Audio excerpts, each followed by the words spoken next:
Aujourd'hui, on va parler un peu de cyclisme. Et donc, fort d'une première édition réussie en 2017, le Tour de la Vallée montluçonnaise sera de retour du 18 au 20 mai à Montluçon. Nous serons donc dans la Pentecôte. Donc, il passera par Lignerolles, Arpeuil-Saint-Priest. C'est un événement sportif dans une région qui aime le vélo. Donc, aujourd'hui, nous recevons le président du TVM, donc Bernard Sistou, et un très grand coureur cycliste qui est aussi vice-président, monsieur Florian Vachon. Bernard, bonjour, ça va? Bonjour, oui, ça va, parfaitement. Le Tour de la Vallée montluçonnaise, c'est quoi? Alors, quel a été le précurseur de cette course cycliste? Le Tour de la Vallée montluçonnaise, c'est 3 jours de course, avec effectivement 18 équipes, donc réservées aux 1, 2, 3 juniors. Et le précurseur de cette course, c'est effectivement en accord avec la ville de Montluçon, qui nous ont demandé de passer dans toutes les communes de Montluçon Communauté. Ça a été en quelque sorte une fête pour accueillir toutes ces nouvelles communes qui sont venues se grouper dans le giron de Montluçon. Cette course, les coureurs partiront du quartier Saint-Jacques. Florian, décrivez-nous un petit peu le parcours de ces 3 jours de compétition. On part sur un schéma de 3 jours de compétition avec un prologue autour de la zone Saint-Jacques, la nouvelle zone commerciale Saint-Jacques. Les coureurs partiront ensuite sur Blanza afin de revenir sur le parking de la zone Saint-Jacques. Le parcours fait 2,9 km et c'est vraiment pour lancer les hostilités. Le gros du menu du week-end se fait plus samedi et dimanche. Samedi, comme vous l'avez dit, on a un départ de Lignerolles avec une arrivée à Arpeuil-Saint-Priest. Et on aura ici de grosses difficultés parce qu'on va enjamber la vallée du Cher. Et de nouveau le dimanche, on repartira de Montluçon, Renault Diam, qui est un de nos partenaires, et à la fois sur un maillot et à la fois, on va dire, technique avec le prêt de voiture. Et on finira sur le parcours de l'an dernier, sur le boulevard, avec une arrivée au niveau de la place Piquant. Et de nouveau un tour dans la vallée du Cher et de belles difficultés pour pouvoir faire la course. Donc il y a à ce jour 18 équipes engagées, donc ce qui représente un peloton de 108 coureurs. Et le dimanche, le final, effectivement, c'est sur l'arrivée finale et sur le boulevard de Courtet, avec plusieurs passages dans Montluçon. Au niveau de la fédération, les catégories sont assez bien définies.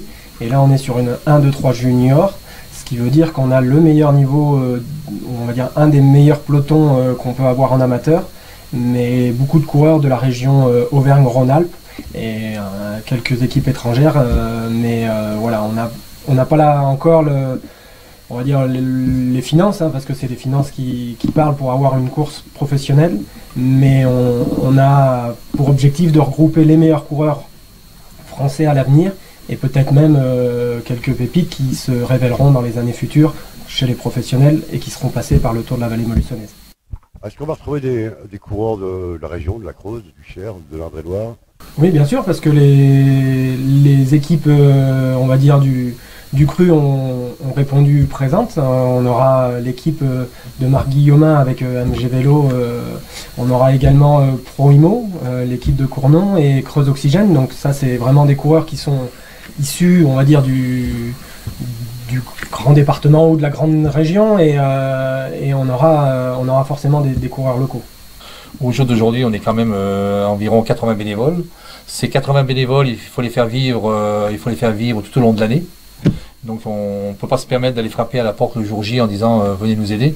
Donc on organise des réunions régulièrement tout au long de l'année avec un petit casse-croûte. Donc ce qui fait aussi, on a ce côté de faire vivre cette vie associative. Alors Florian, est-ce qu'on va te voir sur nos routes françaises en mois de juillet? C'est une question qui est un peu précoce parce que voilà, l'équipe Fortunéo Samsic est sûre d'être au départ du tour.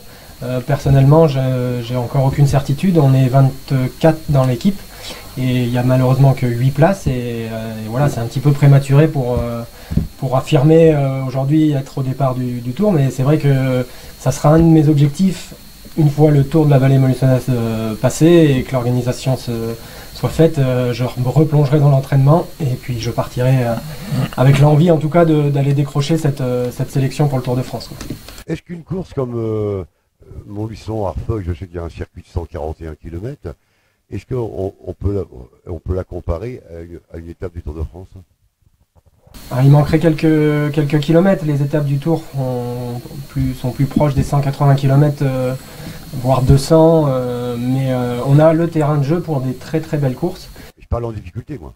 En difficulté, oui, tout à fait. On a vraiment le terrain de jeu qui permettrait d'avoir des belles courses avec de l'animation, parce qu'on n'a pas beaucoup de mètres de plat en fait. Il n'y a pas des grands cols comme on peut avoir en haute montagne, mais c'est souvent des terrains comme on a autour de Montluçon qui sont le plus durs et qui font le plus de courses, parce que c'est ouvert à beaucoup de monde et ça fait des courses très, très dynamiques, quoi.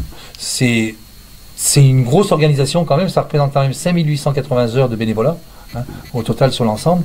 Donc c'est vraiment une grosse structure et on compte bien faire grandir cette course, et cette course a tout à fait sa place dans le bocage montluçonnais, et on compte bien de faire grandir, et on a déjà des objectifs et des idées pour les années à venir. C'est du 18 au 20 mai, donc durant la Pentecôte, et on vous donne rendez-vous pour cette belle course.